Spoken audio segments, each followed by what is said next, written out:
Em 2003, que por sinal foi o ano que eu nasci, logo é o ano mais importante de todos, estava sendo lançado um dos melhores e mais clássicos jogos do nosso eterno e glorioso Shin Megami Tensei 3 Nocturne. E esse que foi um grande marco para a franquia, sendo uma sequência do excelente Shin Megami Tensei 2, lançado em 1994. Quase 10 anos de diferença de um para o outro. E, como posso dizer, esse jogo foi extraordinário, trouxe diversas coisas novas para a franquia, como sendo o primeiro jogo na franquia a trazer os demônios em 3D e o primeiro a ter o Press Turn, que hoje transborda para diversos outros jogos na série. Esse jogo é tão bonito e tão bem feito, onde até mesmo Dante, from the Devil May Cry series, corre atrás de você, sendo considerado por mim um dos melhores de RPG já feitos até hoje. Porém, apesar de ter tudo isso, ele ainda vendeu bem mal.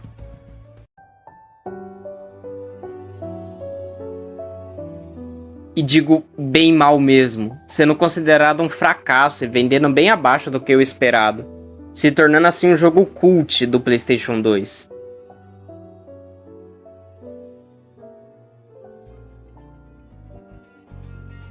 Assim então, a franquia principal numerada ficou na geladeira por 10 longos anos, onde neste tempo ela era preenchida com vários spin-offs, como Digital Devil Saga, que é também conhecido como o melhor jogo já feito,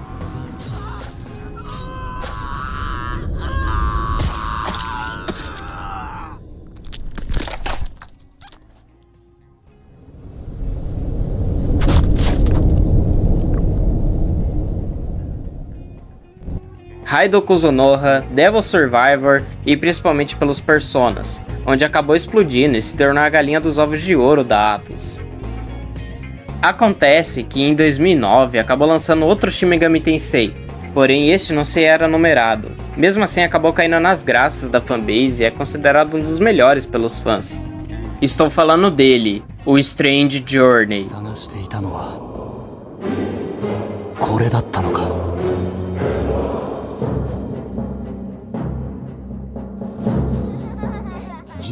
Um jogo que saiu para Nintendo DS, mas por que eu estou falando dele aqui?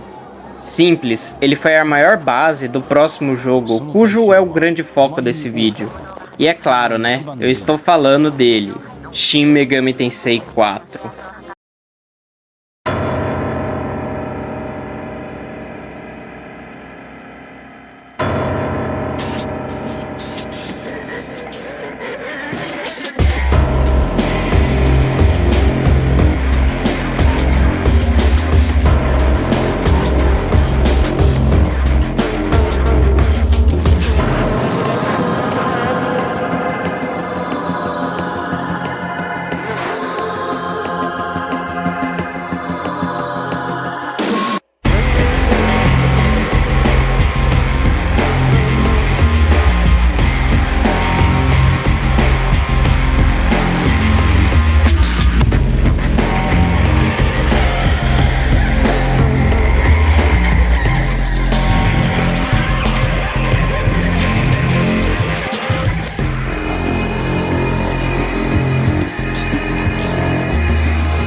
Após longos 10 anos, finalmente outro jogo numerado da franquia principal foi lançado.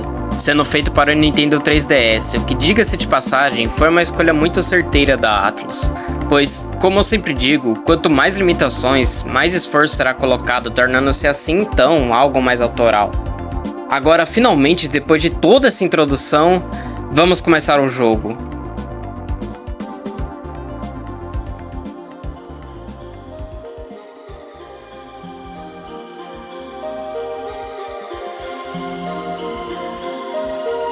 Shin Megami Tensei 4 começa numa espécie de sonho estranho do nosso personagem Flynn, onde vemos diferentes mundos. Acabamos conhecendo duas figuras misteriosas em cada um dos lados, sendo elas Walter e Jonathan. Então acordamos, e vemos que a história se situa no reino de Mikado, uma terra feudal, onde tem diversas culturas, a principal sendo a do ritual das manoplas, onde se consiste em um grupo de jovens de 18 anos que colocam uma manopla no braço, onde ela escolherá quem vai passar ou não. Caso o guerreiro passe, ela ligará e possibilitará poder conversar e summonar os demônios, para se usar os demônios contra os próprios demônios, basicamente usando fogo contra fogo. Para os mais familiarizados com a série, elas são basicamente igual às comps. Além disso, o jovem será considerado um samurai em aprendizado. Flynn e seu amigo Isakar sonham em ser grandes samurais e treinaram muito por isso. Infelizmente, apenas um deles foi aceito pela manopla. Flynn agora se tornou um samurai. Separados agora, Isakar sai desolado da praça do reino de Mikado. No entanto, Flynn não foi o único a ser aceito pela manopla. Junto dele, outros 4 foram aceitos, sendo eles Walter, um imprudente e impulsivo garoto. Assim como Flynn, ele veio de uma família pobre e sente empatia por aqueles desprezados pelos ricos. Jonathan, um jovem bem gentil e de bom coração, onde acredita muito na justiça, basicamente o crente do grupo. Isabel, uma bela jovem que gosta bastante de mangás e é certamente meio indecisa em seus rumos. E agora, o melhor de todos eles, o lendário, o incrível... I am Navarre! Navarre! This marks the 3rd time I've said as much! Ele veio da nobreza e fica desdenhando de Flynn e Walter por isso, e fica extremamente irritada por Isabel e Jonathan, que também são nobres, não ficarem ao lado dele. Apesar de parecer estranho, a sua comp tem uma inteligência artificial chamada Baroques, que apesar de não parecer, acaba sendo uma das personagens mais interessantes do jogo, principalmente por um certo plot twist, revelado apenas numa das rotas do jogo. Se você reparou bem, vai notar que alguns deles são mencionados nos Sonhos Estranhos também. E bem, o que isso significa? Só jogando pra saber. Com essa equipe de samurais, eles devem treinar as suas habilidades com as comps em Naraku, que é onde o tutorial do jogo se passa. E é aqui que muitos players simplesmente largam o jogo. Basicamente, devemos conversar com os demônios e conseguir convencer eles a se juntarem a nós, ao mesmo tempo que enfrentaremos outros demônios, aprendendo o básico de combate e afins. O problema disso é que é estupidamente difícil essa parte, mesmo no normal. Qualquer negociação errada pode facilmente te levar à morte, além do dano absurdo que eles dão. Fora outra mecânica controversa como o Smurf, que já eu explico melhor. Para se ter uma ideia do quão difícil essa parte é, um youtuber famoso por suas runs masoquistas na franquia Mega Man pegou 30 horas só nessa parte, cara.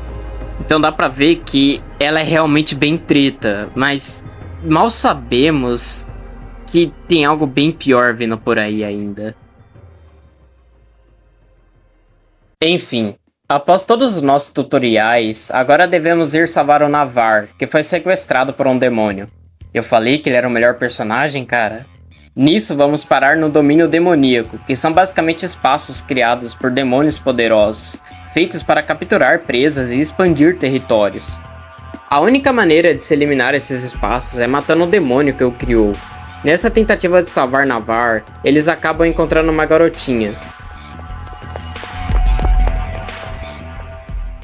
Seguindo ela, damos de cara com um homem de terno, sentado numa cadeira de rodas.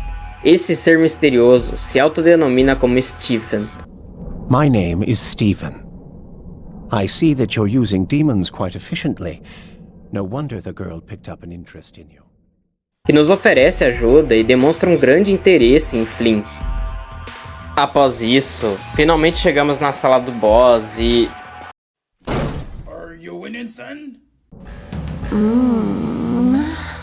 Blood from humans like... Após tacarmos fogo nessa delícia, digo, desgraça, nós salvamos o Navarre e retornamos para Mikado.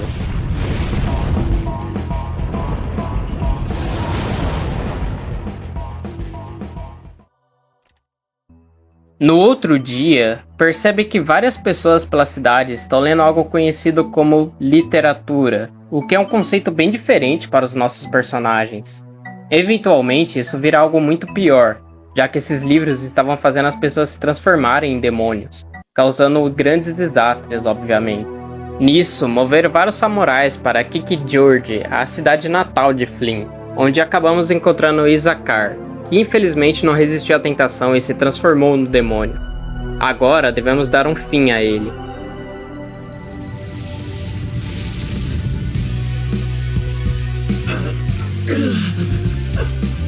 So dark. I can't see anything. Is that you I sense? Do you remember the day we went to Mikado Castle? The first time. On an errand, we vowed to become samurai at any cost on the shores of Lake Mikado. That place, so special to us. Please, make yourself a magnificent samurai and change this rotten world.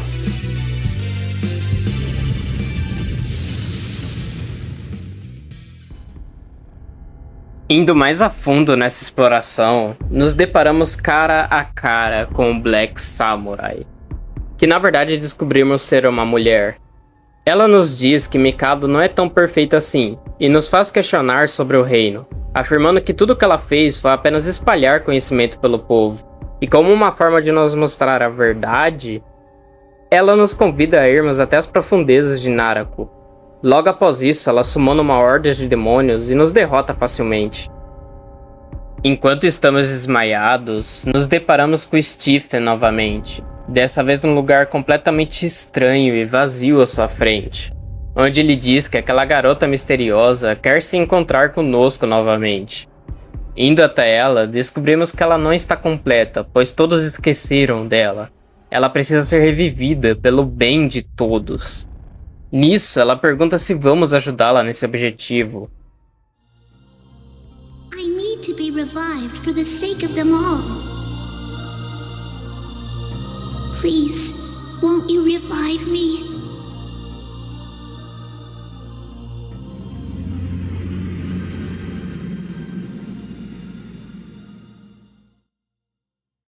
Logo após essas visões, despertamos junto aos outros.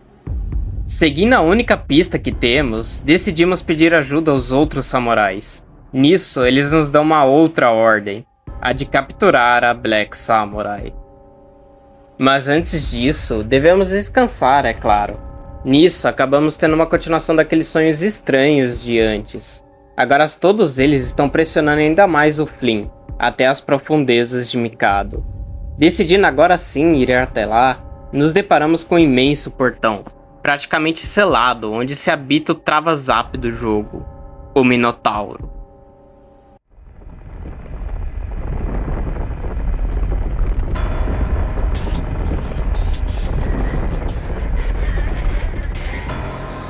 Over 1,500 years have passed since I formed the pact with my master.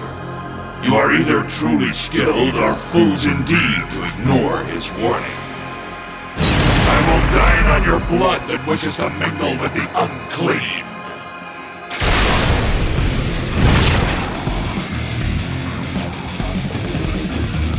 Now come, samurai. Put on a good show.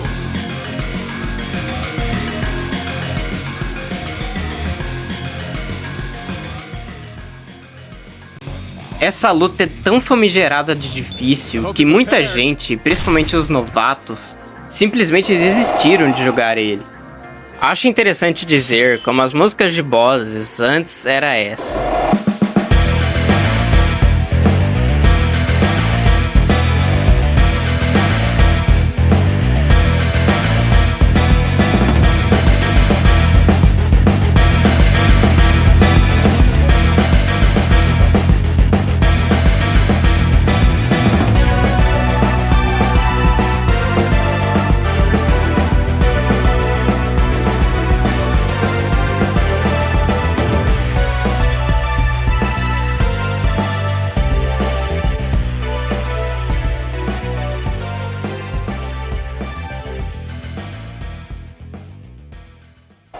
Mas daí você chega no Minotaur e toca essa aqui.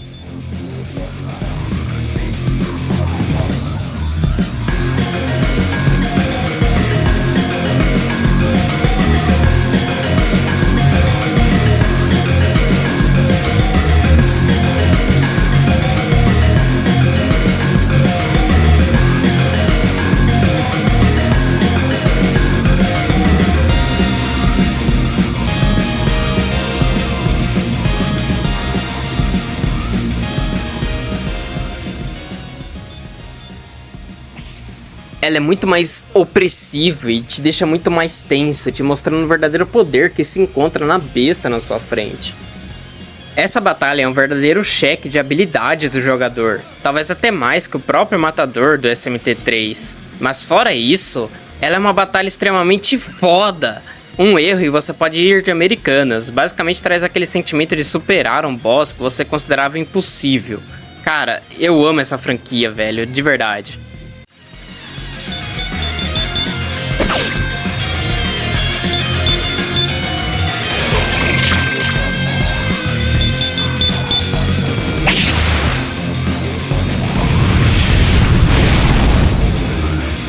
No, I am undone. Forgive me, Aquila.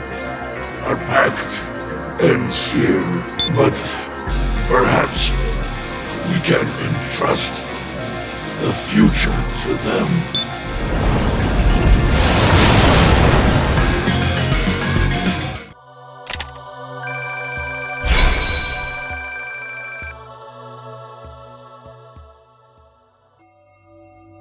Após esse intenso confronto, descemos até um lugar bem diferente do habitual, algo parecendo com construções mais modernas, por assim dizer, e até mesmo encontramos um terminal, um ponto de teletransporte. Achamos também uma arma, e é muito legal ver a reação deles sobre isso.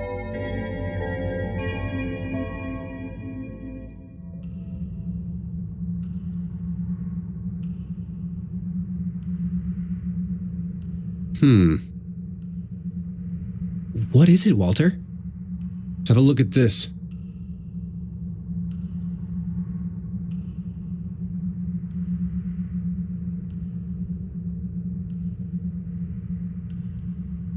I've never seen anything of its like in the Eastern Kingdom of Mikado. What could its purpose be? It's times like these that I come in handy. Do you know what it is, Burroughs? Scanning.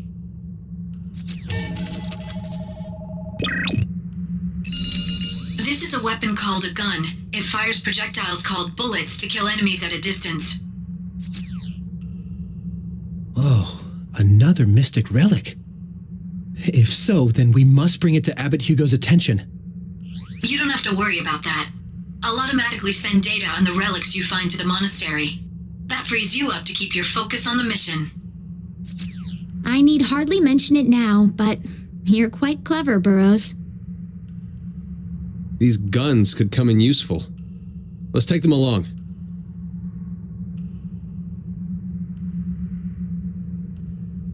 Após isso, temos a primeira vista do real plot twist deste começo.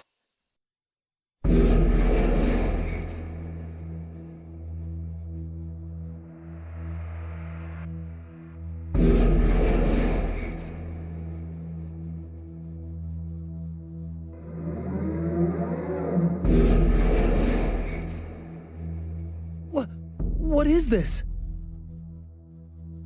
There are stars below us. It's lovely.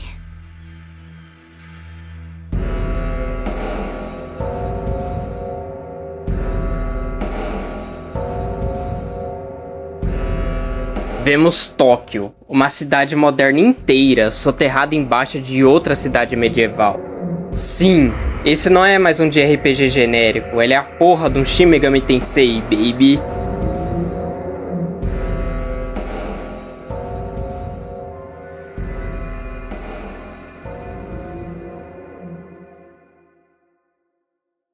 Só que antes de chegarmos em Tóquio mesmo, antes precisamos enfrentar outro demônio extremamente poderoso, a Medusa. Magnificent. You're definitely the most magnificent specimens of human to come here so far. That young body overflowing with life. You're truly the embodiment of the art that I seek.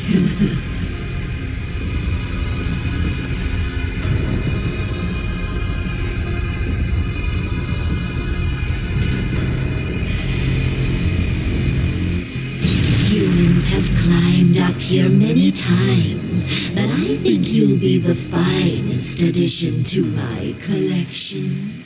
Now. Onde alguns a consideram mais difícil que o próprio Minotauro. Esse começo de jogo é bem divertido, né?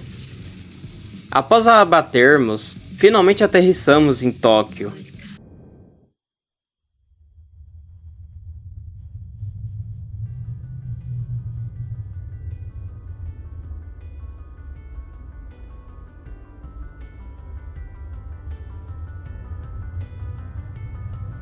So this is the Unclean One's country. It seems rather dreary. From above, I had thought it to be beautiful.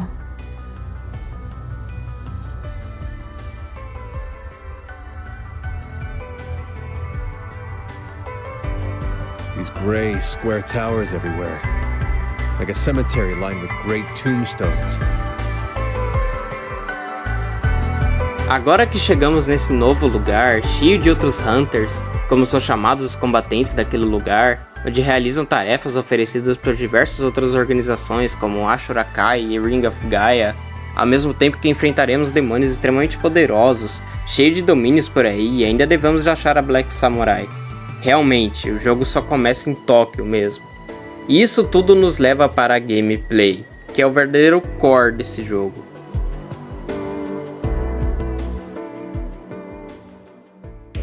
Como eu falei anteriormente, o 4 se apoiou muito no Strange Journey.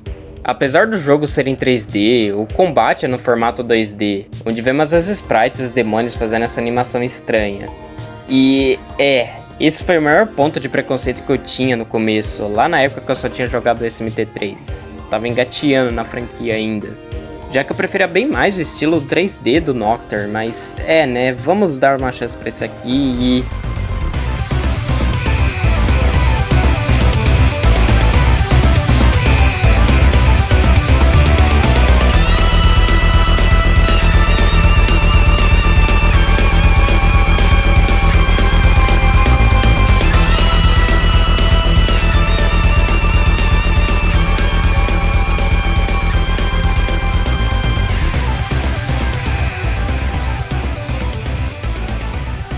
Que gameplay gostosa, cara! Quando acertamos a fraqueza de um inimigo ou damos um crítico, nós vemos eles pegarem fogo, serem baleados, explodirem, serem cortados no meio, desintegrados, congelarem, quebrarem milhões de pedaços e é tão satisfatório isso, cara! Falei parecendo um psicopata agora, mas tudo bem.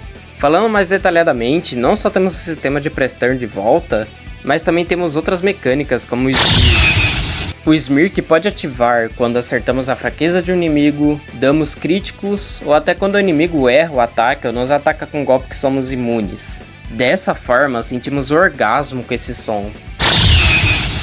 Pois agora, qualquer ataque nosso vai critar e dar muito mais dano. Basicamente viramos deuses quando estamos assim. O interessante é que tanto os inimigos quanto os bosses podem e vão usar isso contra você. O que faz com que explorar a fraqueza dos demônios seja um risco versus recompensa muito maior. Caso acerte a fraqueza de um demônio desconhecido, o Smirk pode vir, mas também caso erre, pode dar uma grande vantagem para o seu inimigo. O real problema com isso é que, como eu falei, os inimigos vão abusar muito disso contra você, o que pode acabar sendo bem frustrante para o jogador. Ainda bem que isso foi corrigido no Apocalypse, que sim, eu planejo falar sobre ele futuramente. Uma das coisas mais interessantes e legais que o 4 puxou do Strange Journey, e que no caso melhorou consideravelmente, foi a possibilidade de trocar de armas, armaduras e equipamentos. Isso que era uma ideia desde Shin Megami Tensei 1, onde eles queriam fazer o protagonista ir mudando de acordo com seu alignment no jogo. Porém, por questões de limitações, essa ideia só pode ser realizada no 4 mesmo. A Armadura de Jesus. Uma das melhores mudanças do 4 é que ele abandonou os Random Encounters, pelo menos em tese, onde eles ficam nessa forma meio digital e estranha. Digo em tese que não tem Random Encounter, pois os demônios vêm até você, e se eles te pegarem, o que vão, o confronto já começa a favor deles. E considerando que esses demônios fazem até mesmo armadilhas e pulam de lugares que você nem imagina, já se prepara para muitas vezes começar já apanhando as lutas. E é aí que as armas se mostram bem interessantes, pois uma arma lenta vai te fazer ficar bem mais lento, deixando sua guarda exposta por muito mais tempo, fazendo assim você ter que pensar no time certo para não se lascar antes de entrar no confronto. Algo que seria bem mais fácil de ser evitado com uma adaga ou uma katana, por exemplo. Outra coisa curiosa sobre o combate desse jogo é que agora estamos acompanhados de outros companheiros, onde cada um deles tem habilidades diferentes para te ajudar ou até te prejudicar em combate. Vide Walter jogando Ag no Minotauro e fazendo ele esmicar. I'll end it thus.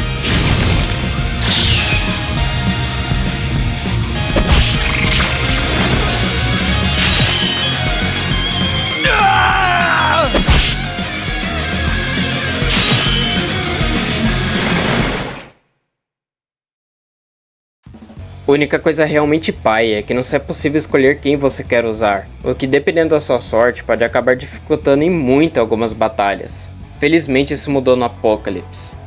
Algo interessante de se dizer é que quando você morre, o que vai acontecer bastante, vemos o Caronte. Sim, aquele mesmo da mitologia grega, que para você leigo e sem conhecimento foi God of War que inventou. Onde ele nos oferece uma troca, onde ele nos voltará à vida a troco de muito dinheiro. E considerando que esse jogo é bem difícil, se prepara para ver esse mano muitas vezes. Uma curiosidade bem curiosa é que isso não é novo na franquia. Em Digital Devil Story, um jogo de 1990, já continha essa mecânica. Pra você ver que não é só a From Software e a Ryuga Gotoku que reciclam o mesmo jogo várias e várias vezes. Importante dizer que também acrescentaram quests, onde você pode as aceitar ou nas Hunter Association conversando com NPCs pela cidade. Isso é algo que foi introduzido no Strange Journey, porém foi muito melhorado no 4. Também a Rogues tem uma importância muito maior na progressão, visto que ela vem de apps, cujos são coisas como aumentar o limite de demônios possíveis de se carregar, aumenta o XP através das fusões, possibilita outros métodos de negociação com os demônios, aumenta a chance dos demônios te darem um presente e etc. Outra coisa importante para a progressão é a forma como você ganha acesso às skills. Cada demônio seu pode vir a lhe ensinar algumas skills deles para você, e é importante dizer que elas escalam. Por exemplo, se 2 demônios com Ag forem te ensinar as skills deles para você, o seu Ag vai ficar no mais 2, sacaram? Ou seja, agora é ainda mais importante ter uma variedade boa de demônios na sua party, seja através de negociação ou através das fusões. A exploração é um dos maiores acertos desse jogo. Tóquio, apesar de estar num caos, é estranhamente viva. Em todo lugar tem coisa acontecendo e o melhor, sem a sua interferência. Sejam pelas quests, pelos domínios dos demônios ou até pela própria cidade contando a sua história para nós. Nos subsolos, geralmente vemos sobreviventes ou até mesmo um grupo de hunters se preparando para os mais derivados objetivos. Mas daí você anda pelas ruas e vê aquele clima sombrio que a cidade passa, infestada de todo tipo de demônios que se possa imaginar. E algo que adoro nessa franquia é o senso de horror e agonia que ela passa. Parques solitários e escuros, um laboratório fazendo experimentos bizarros, envolvendo até mesmo crianças, uma cidade infernal cheia de humanos que se transformaram em demônios, vários corpos mortos para essa cidade desolada e até mesmo uma civilização sobrevivendo em bunkers após uma bomba nuclear explodir e dizimar tudo. Inclusive, essa é uma das minhas partes favoritas desse jogo. Claro que ele não chega a ser tão horror quanto em Strange Journey, mas ele realiza muito bem essa atmosfera e te coloca muito bem nesse setting, sendo um dos jogos mais imersivos que eu já joguei. Você, como Hunter, faz inúmeras tarefas que variam bastante. Algumas são mais simples, como conseguir comida, que, caso você não saiba, o povo de Tóquio come os próprios demônios. A situação de lá não é fácil. Renatos Lanches, a maior casa de lanches. Tokyo 40 tipos. Demons. Dog Fast Food em 5 minutos. Venha experimentar e conhecer o Renatão, o lanche completo. Outras um pouco mais complexas sobre eliminar algum demônio poderoso, num Demon Domain, por exemplo. Interessante como algumas são feitas até pelos próprios demônios, como o grupo de Kelps que pede a cabeça de um outro demônio em troca de abrir passagem para outra parte do mapa. Explorando a cidade, podemos fazer algumas dungeons secundárias, enfrentarmos bosses secundários de quests, essas que não se limitam só a Tóquio, tem várias em Mikado também. Dar para adentrar diversos Demons Domain, que são pequenas dungeons com um boss no final. A fim de comparação, elas lembram as catacumbas de Elden Ring, só que aqui pelo menos, cada uma tem um boss único, diferente daquele gato estátua que aparece 500 vezes no Elden. Durante as explorações pela cidade, temos diversos itens, ou mais conhecido pelos nossos personagens como relíquias, que contam mais sobre aquele mundo. Vários atalhos que lembram muito um Dark Souls da vida, com o mesmo level design bom que a franquia Shin Megami Tensei sempre teve. No mundo há diversas organizações agindo de forma separada, onde podemos ajudar ou não algumas delas. E, inclusive os NPCs têm o seu próprio carisma, como alguns falam sobre como é horrível sobreviver lá, alguns se perguntando como é a vida fora daquele lugar, grupos de hunters planejando estratégias, outros comentando sobre seus acontecimentos na progressão da história, e até personagens se perguntando como é o sol, visto que eles não enxergam o sol embaixo daquele lugar. Cara, o nível de detalhe nesse mundo que eles colocaram é inacreditável. É interessante ver também que tem personagens mais importantes no Apocalypse que primeiramente apareceram aqui, como a própria Nozomi. A atmosfera e a tensão é o que não falta nesse jogo. Assim como eu falei, apesar de estar morta, Tóquio é muito viva, sendo um dos meus open bairro, uma gíria que eu inventei para mundos que não são necessariamente abertos, mas são grandes e tem vários espaços para você explorar. Open bairro, usem mais essa gíria, por favor. Favoritos. Sendo muito mais intrigante e interessante pra mim do que a maioria dos open world. E acho que ele se sai muito melhor nisso que a maioria deles também. E claro, né? Isso é impulsionado principalmente pela trilha sonora magnífica que esse jogo possui.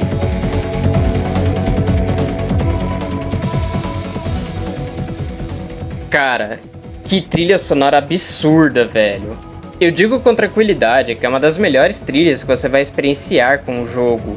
Ryota Kozuka, o principal compositor das trilhas do SMT4 e do Apocalypse, demonstrou ser incrivelmente competente, criando alguma das melhores trilhas que essa franquia já viu, ou escutou, né? Algo que eu admiro muito nela é em como ela consegue misturar tão bem as vibes do jogo. Um mundo pós-apocalíptico, mas com uma trilha que remete muito às músicas dos anos 70 e 80, parecendo até mesmo um cyberpunk. Vou dar agora algum exemplo do quão ela combina e complementa o jogo. Enquanto nós estamos explorando Tóquio,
durante as batalhas,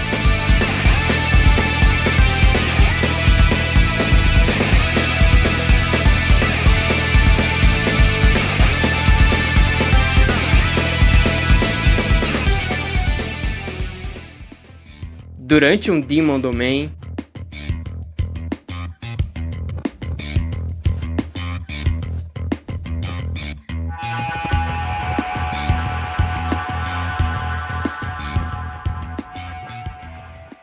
mas daí você vai para uma loja e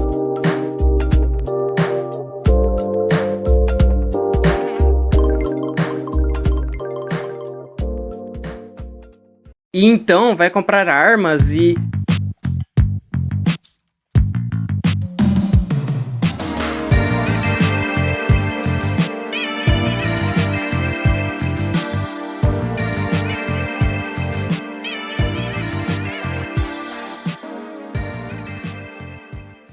então você vai na Hunter Association e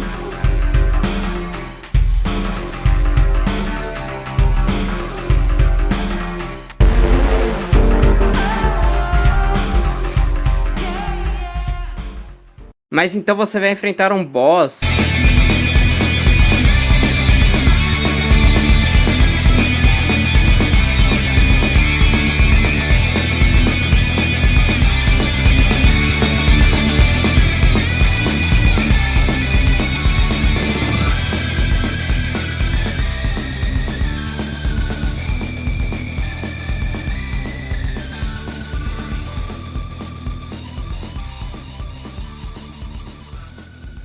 depois fazer uma quest e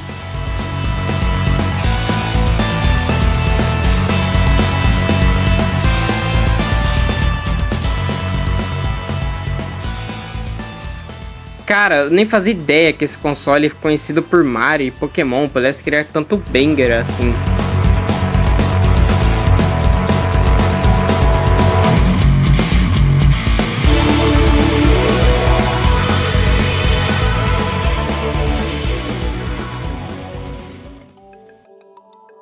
Como eu falei bem anteriormente, a Atlus acertou e muito optando por um console menos potente.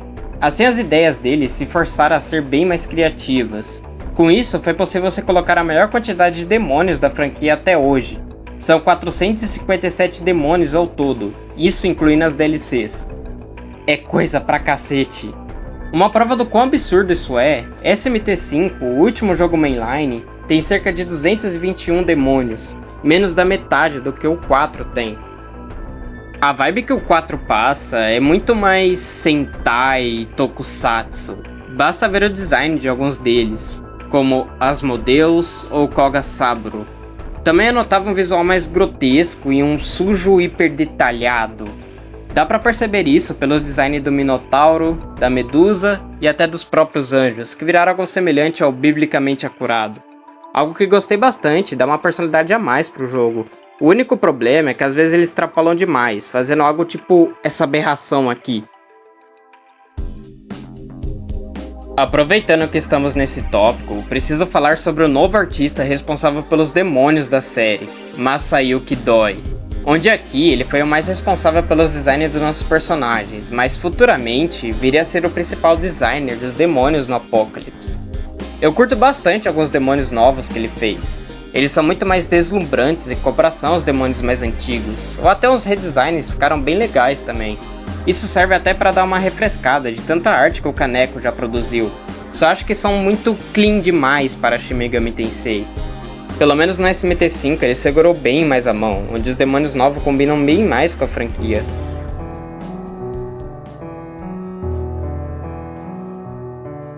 Shin Megami Tensei 4 é um daqueles jogos tão mágicos e incríveis que só saem uma vez a cada muito tempo. Mesmo para a franquia Megaten ele se destaca, sendo considerado um dos favoritos dos fãs, e eu entendo perfeitamente do porquê.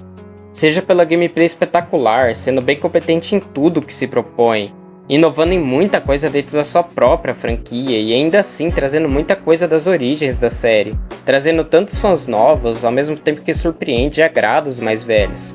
Seja pela trilha sonora espetacular, casando perfeitamente com o contexto que o jogo se passa, casando perfeitamente o horror com a vibe meio cyberpunk dele.